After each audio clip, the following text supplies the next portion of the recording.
Shalom Bapak Ibu dan Saudara sekalian, seluruh jemaat yang diberkati oleh Tuhan Yesus Kristus. Kembali program Keluargaku Bertumbuh hari ini mengajak saudara sekalian untuk melanjutkan seri pembelajaran kitab Hosea. Dan kita sudah sampai di dalam kitab Hosea pasal yang ke-6, ayat yang ke-4 sampai yang ke-6.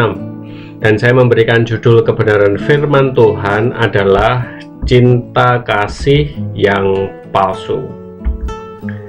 Apakah yang akan kulakukan kepadamu, hai Efraim?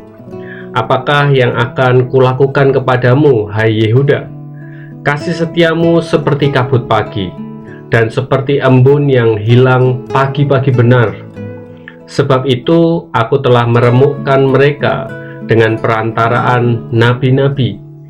Aku telah membunuh mereka dengan perkataan mulutku, dan hukumku keluar seperti terang.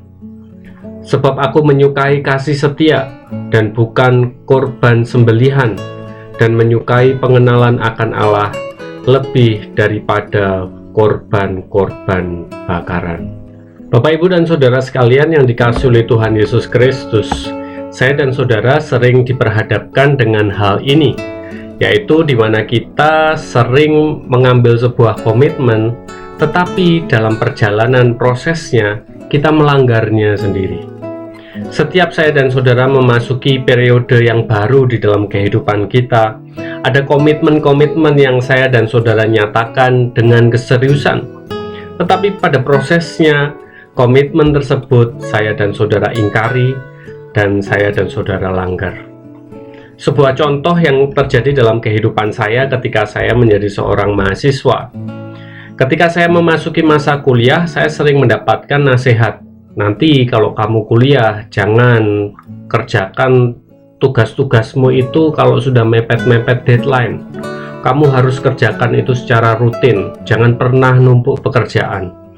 Itu tertanam dalam diri saya, sehingga ketika saya memasuki semester yang baru, saya selalu berkobar dengan sebuah semangat, saya harus rajin, saya tidak akan malas, saya tidak akan numpuk pekerjaan.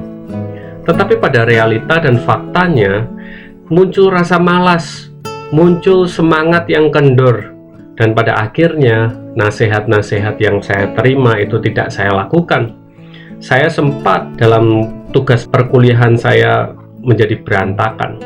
Itulah contoh keadaan di mana saya dan saudara sering menyatakan komitmen, tetapi kemudian melanggarnya sendiri. Dan ketidaksetiaan kita di dalam komitmen itu menjadi bukti bahwa saya dan saudara sedang tidak sungguh-sungguh dalam tanggung jawab yang saya dan saudara terima. Nah, Bapak, Ibu, dan saudara sekalian, demikian juga yang dialami oleh orang-orang Israel pada waktu itu. Allah sejatinya tidak hanya 1-2 kali memperingatkan orang-orang Israel, tetapi sudah begitu banyak nasihat dan peringatan diberikan supaya orang Israel hidup dalam konsistensi kesetiaan dan mereka hidup di dalam ketaatan kepada kebenaran firman Tuhan. Itu Tuhan nyatakan supaya orang Israel tidak mendapatkan hukuman. Kalau saya dan saudara membaca dari ayat yang keempat, Allah itu bukan kehabisan ide. Dikatakan, apakah yang akan kulakukan kepadamu, hai Efraim? Apakah yang akan kulakukan kepadamu, hai Yehuda? Ini merujuk kepada kebebalan orang Israel yang sudah diingatkan berulang kali tetapi tetap saja tidak bertobat. Allah menjadi sedih atas kebebalan orang Israel. Israel memiliki cinta yang palsu kepada Allah. Kalau saya dan saudara membaca dari ayat yang keempat, gambaran inkonsistensi komitmen orang-orang Israel itu seperti kabut pagi dan embun, sangat cepat untuk hilang. Dan Allah begitu membenci kemunafikan serta iman orang-orang Israel yang menyeleweng dari Tuhan. Allah tidak menyukai ibadah mereka. Mereka mungkin melakukan praktek-praktek peribadahan dengan baik, tetapi di dalam hati mereka tidak menyembah Tuhan dengan kesungguhan. Mereka terlihat dari luar berkomitmen, tetapi di dalam hatinya mereka sudah menjadi sangat kotor dan busuk.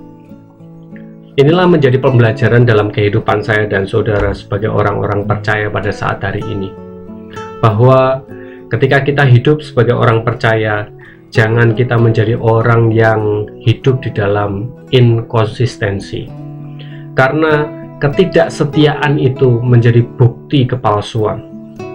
Tuhan menginginkan bahwa saya dan saudara memiliki kasih yang tulus dan sungguh-sungguh ketika saya dan saudara menjadi orang percaya.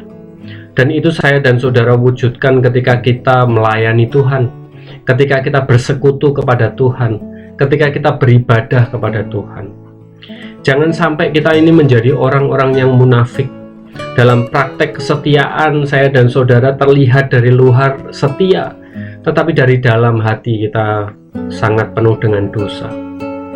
Ketika saya dan saudara ini munafik, berarti saya dan saudara tandanya masih dikuasai oleh dosa dan belum dikuasai oleh kebenaran. Mari kita wujudkan semangat ini, di mana kita hidup jujur di hadapan Tuhan. Kita hidup cinta kepada Tuhan dengan kesungguhan, dan kita wujudkan kasih kita kepada Tuhan bukan hanya dari luarnya saja, tetapi juga dari dalam hati kita. Mari kita akan tunduk kepala, kita akan berdoa bersama-sama. Terima kasih Tuhan Yesus atas firman Tuhan yang bisa kami pelajari pada saat hari ini. Kami rindu bahwa kami hidup di dalam cinta kasih yang tulus kepada Tuhan, bukan cinta kasih yang palsu, bukan yang terlihat dari luar tampaknya baik tetapi dari dalam begitu rusak dan kotor.